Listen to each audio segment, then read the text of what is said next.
Never let a suburban HOA board member with a 40-foot motorhome and zero respect for property lines believe open ranch land is free parking. 4 or 5 generations, my family's ranch has sat right at the rugged border of the ultra-exclusive Whispering Oaks subdivision. They hated our dust. They hated our livestock. But most of all, they hated that our private acreage looked like an empty playground to them. Then Patricia Sterling moved in. Patricia wasn't just any neighborhood Karen. She was the newly elected vice president of the HOA, wrapped in fake designer silk and dripping with condescending entitlement. Last Friday afternoon, I was out checking fence lines when I heard the low, rumbling exhaust of a massive 50,000-pound luxury recreational vehicle. It cut right across my cattle trail, tore up 6 feet of native bunchgrass, and came to a dead halt right in the middle of my working pasture.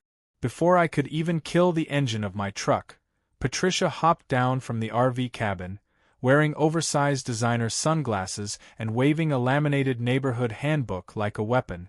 "Mr. Miller," she barked, marching straight toward me with a sneer that could curdle milk.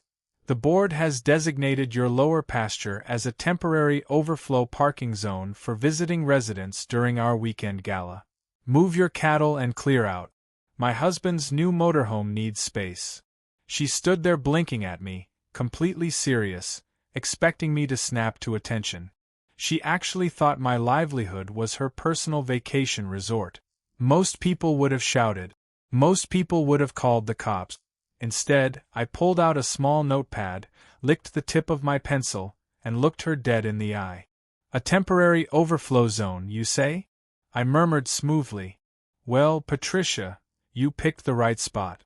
Because my private ranch happens to operate under commercial campground and heavy equipment storage rates." Her smile faltered for a fraction of a second. She had no idea what was coming. By Saturday morning, Patricia's luxury RV wasn't just parked, it was locked into a commercial financial trap. When I told her about campground rates, she had just laughed, flipping her designer hair. "Campground rates? Don't be ridiculous, Miller. I'm on the HOA board. We don't pay fees to commoners." I didn't argue with her. I just walked back to my truck, put it in gear, and drove off. Let her think she won. For about 10 minutes. By 9 a.m., my crew and I rolled up with 2 heavy-duty industrial tractors, a flatbed trailer, and a stack of high-tensile steel livestock panels. We didn't block her RV from leaving. We built a literal, heavy-gauge steel perimeter fence around her multi-million-dollar motorhome, enclosing her right there in the middle of the pasture. And right at the front of her newly minted enclosure, I hammered a massive, weather-treated wooden sign deep into the dirt.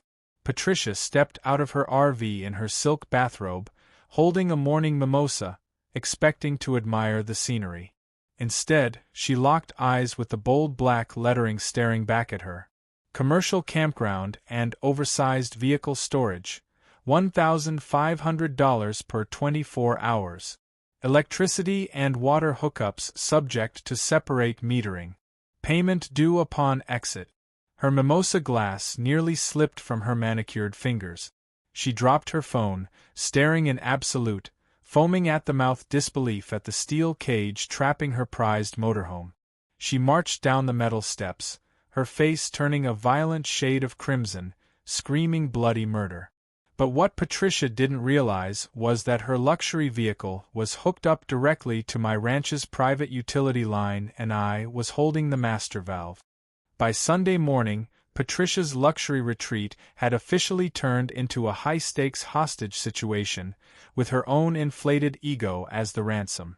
Unable to turn on her water faucet and trapped inside a heavy-gauge steel perimeter, she did what any entitled HOA executive would do. She dialed 911. Within 20 minutes, a county patrol cruiser kicked up a cloud of dust rolling down my dirt lane. Deputy Miller stepped out, looking thoroughly unamused. Patricia threw open her RV door, waving her arms hysterically, pointing a manicured finger right at my farmhouse. "Officer! Arrest him!" Patricia shrieked, her voice echoing across the pasture. "This unhinged criminal has kidnapped my motorhome, locked me in a cage, and cut off my utilities. He's extorting me.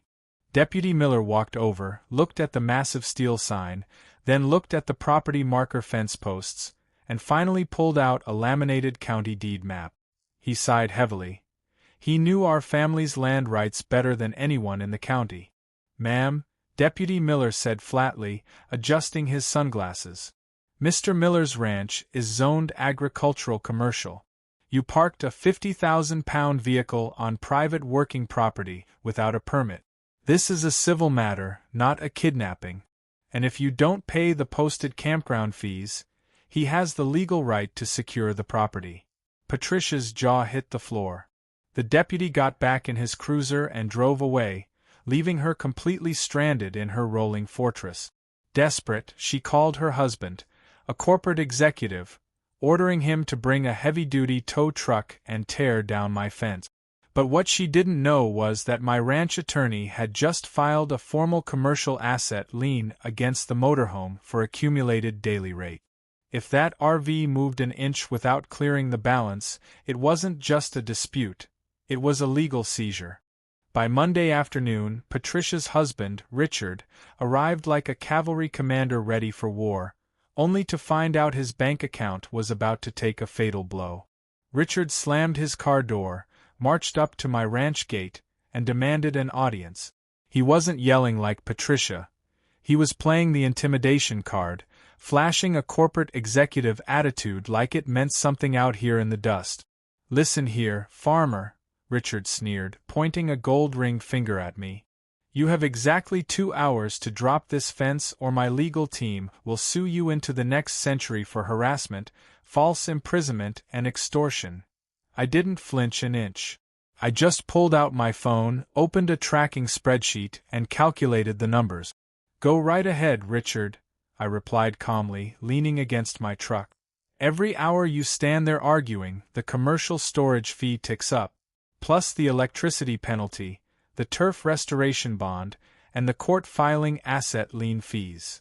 I turned the screen toward him. The total bill was already sitting at a cool $6,000, and climbing by the minute. Richard's arrogant corporate expression melted instantly. He whipped out his platinum credit card, thinking he could just swipe it and make the nightmare vanish. "Fine," Richard snapped, shoving the card forward. "Take the money and open the damn gate." I smiled, shaking my head. "Can't do it, Richard. Under our ranch's commercial operating code, credit card payments on active legal liens require a mandatory 3-business-day processing hold. Which means that motorhome stays right where it is until Thursday." Richard looked at the meter, looked at his wife crying behind the RV window, and realized they were completely trapped in a financial blender of their own making. And then, just as Richard reached for his phone in absolute defeat, a convoy of furious Whispering Oaks homeowners pulled up right behind his sedan, demanding to know why their HOA emergency funds were suddenly being frozen to bail out Patricia's illegal vacation parking lot. The neighborhood revolt was swift, loud, and completely merciless. Whispering Oaks residents had already been watching their community maintenance funds dwindle, and discovering that Patricia had used her executive weight to secure a free luxury vacation spot on private ranch land was the final straw. By Monday night, an emergency HOA assembly was called right there on our pasture access road. Before the meeting even ended, Patricia was unanimously stripped of her vice presidency, and the board voted to formally distance the entire community from her personal liability. Richard had 0 escape routes left. To clear the commercial lien and get their prized motorhome back before the county sheriff initiated a formal asset seizure, he had to wire transfer the full $8,000 in accumulated campground, electricity, and turf restoration fees straight to our ranch account. By Tuesday morning, a massive commercial tow truck hitched up the luxury RV and hauled it away in utter disgrace, its bumpers scraping against the dirt road as the neighborhood watched from their manicured lawns. Whispering Oaks never bothered our fence lines again. They learned a very simple, expensive lesson: never treat working ranch land like a public parking lot. I stood on my porch, took a slow sip of black coffee, and watch the dust settle over the pasture. Some people learn the hard way. Others just pay campground rate.